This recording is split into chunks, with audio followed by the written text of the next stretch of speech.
সদরঘাটের launch দুর্ঘটনায় ছেলেটি মারা গেল। ছেলের স্ত্রী অন্তঃসত্ত্বা, ছেলেটির বয়স মাত্র 22 বছর। অন্তঃসত্ত্বা স্ত্রীকে সেভ করতে গিয়ে তার নিজের জীবনটাও চলে গেল।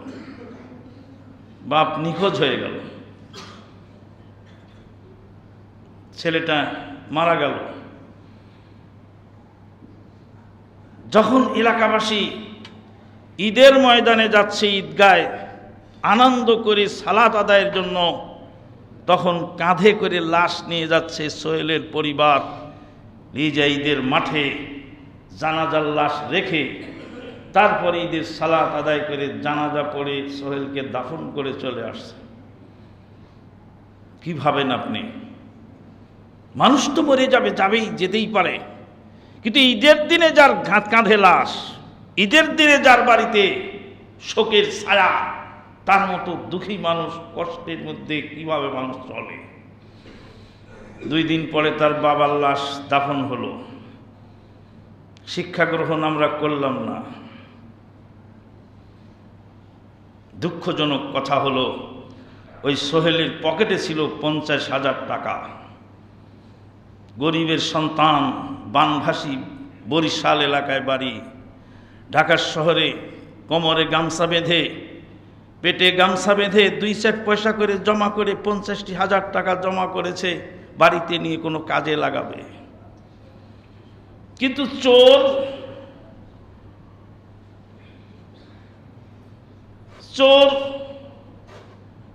সেই পকেট থেকে হাতড়িয়ে টাকাগুলি চুরি করে নিয়ে গেল। রমাজান থেকে তুমি কি শিক্ষা গ্রহণ করেছো? কি মানুষ না পশুর চেয়ে অধম? আল্লাহ বলছেন এরা পশুর চেয়ে অধম।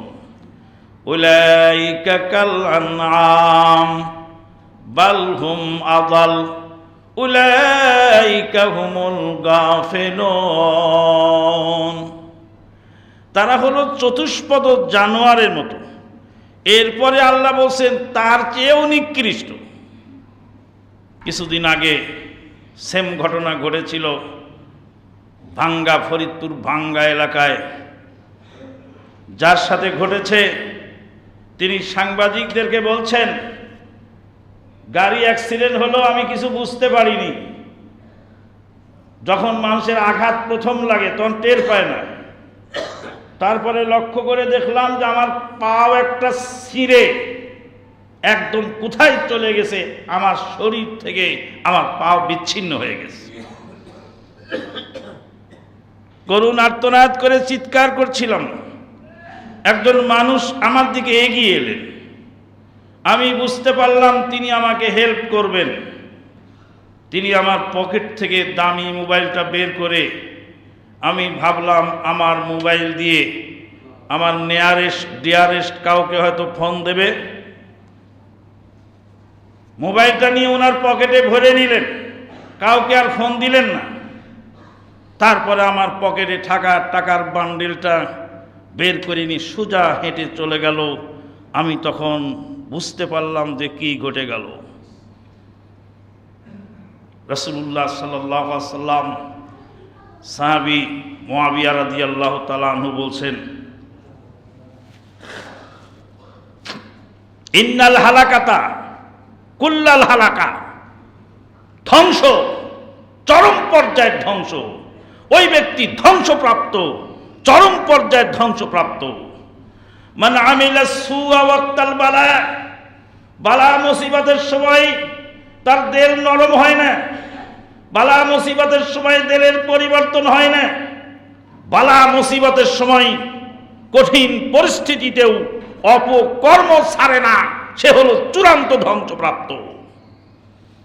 যখন করোনার চাল চুরি করে খেয়েছিল মানুষ, করোনায় যখন বিশ্ব মুহ্যমান, ফ্রান্সের প্রেসিডেন্ট ঝরঝর করে কাঁদছেন, বাংলাদেশের প্রধানমন্ত্রী হতবাক নির্বাক, গোটা বিশ্ব লকডাউনে চলে গেল, তখনও আমাদের দেশের এক শ্রেণীর অসাধু ব্যক্তিগণ করোনার চাল চুরি করে খেয়েছিলেন। তাই তো তদানীন্তনকালের প্রধানমন্ত্রী বলেছিলেন, যাদেরকে করোনাকালীন চাল বিতরণ করতে, রিলিফ বিতরণ করতে দিলাম, ওরা করোনার চাল চুরি করে খেলো। ওদেরকে যদি কাফনের কাপড় বিতরণ করতে দেই তো কাফনের কাপড়ও চুরি করে পাঞ্জাবি বানায় গায়ে দেবে ওরা। যথার্থই বলেছিলেন বাংলাদেশের মানুষের হাল চিত্র দেখে। রাসূলুল্লাহ সাল্লাল্লাহু আলাইহি ওয়াসাল্লামের সাহাবী মুআবিয়া নু'মান বিন বাশির রাদিয়াল্লাহু তাআলা আনহু বলেন, ইন্নাল হালাকাতা কুল্লাল হালাকা, চূড়ান্ত ধ্বংস হইল কে মান আমিলা সুআ ওয়াক্তাল বালা, বালা মুসিবতের সময়ও তার পাপ থামে না। বালা মুসিবত হয়ে মানুষ মরে যাচ্ছে, চোখের সামনে দিব্য মানুষগুলি মরে গেল, এই সময় সে ছিনতাই, রাহাজানি, পকেট মারি ছাড়ে না। কি শিক্ষা দিল আমাকে এই রমাজান এসে? আল্লাহ পাক বলছেন, উলাইকা কাল আনআম, তারা হল চতুষ্পদ জানোয়ারের মতো, বালহুম আদাল, তার থেকেও নিকৃষ্ট। সম্মানিত উপস্থিতি, রমাজান যদি আমাকে শিক্ষা দিতে না পারে, রমাজান যদি আমাকে ভালো হওয়া না শিখায়, রমাজান পেয়েও যদি আমার গুনাহ মাফ না হয়, রমাজানের পরে যদি আমার আচরণ সংশোধিত না হয়, রমাজানের পরেও যদি আমি ভালো কাজে উদ্বুদ্ধ না হই, তাহলে বুঝতে হবে আমার ধ্বংস, এই ধ্বংস অনিবার্য, আমার কিছু করার নাই। রমাজান চলে যাওয়ার পরে কিছু মানুষ মনে করেছে সারা বছরের ইবাদত শেষ হয়ে গেছে, এখন আর নতুন করে ইবাদতের কিছু নাই। জি না, রমাজান যাওয়ার সাথে সাথেই শাওয়ালের চাঁদ উঠেছে। শাওয়ালের চাঁদ ওঠার মাধ্যমে হজের কার্যক্রম শুরু হয়ে গেছে। যারা হজ করবেন, শাওয়াল মাস থেকে হজের কার্যক্রম শুরু হবে। শাওয়াল মাস একটি গুরুত্বপূর্ণ মাস, হজের মাসের অন্তর্ভুক্ত। রমাজান চলে গেল, সিয়াম কি বন্ধ হয়েছে? না, রমাজান মাসে 30টি সিয়াম যারা পালন করলেন তাদের জন্য নবী সাল্লাল্লাহু আলাইহি ওয়াসাল্লাম শুভ সংবাদ দিলেন, মান সামা রমাদানা সুম্মা আতবাহু সিত্তাম মিন শাওয়াল কানা কাসিয়ামিদ দাহরি কুল্লিহি। যে ব্যক্তি রমাদানে সিয়াম পালন করলো, তারপরে শাওয়াল মাসে 6টি সিয়াম পালন করলো, সে যেন পূর্ণ বছর ব্যাপী সিয়াম পালন করলেন। তাহলে সিয়াম শাওয়াল মাসে 6টি আছে।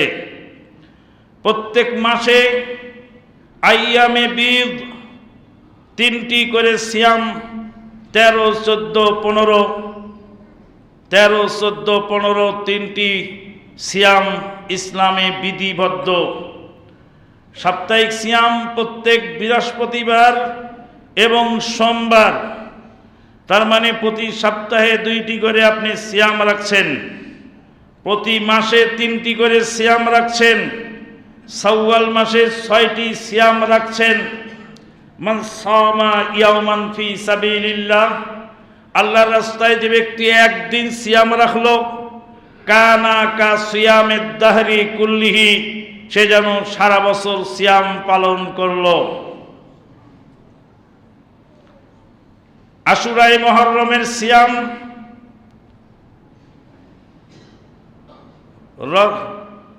শাবান মাসে অধিক পরিমাণ সিয়াম,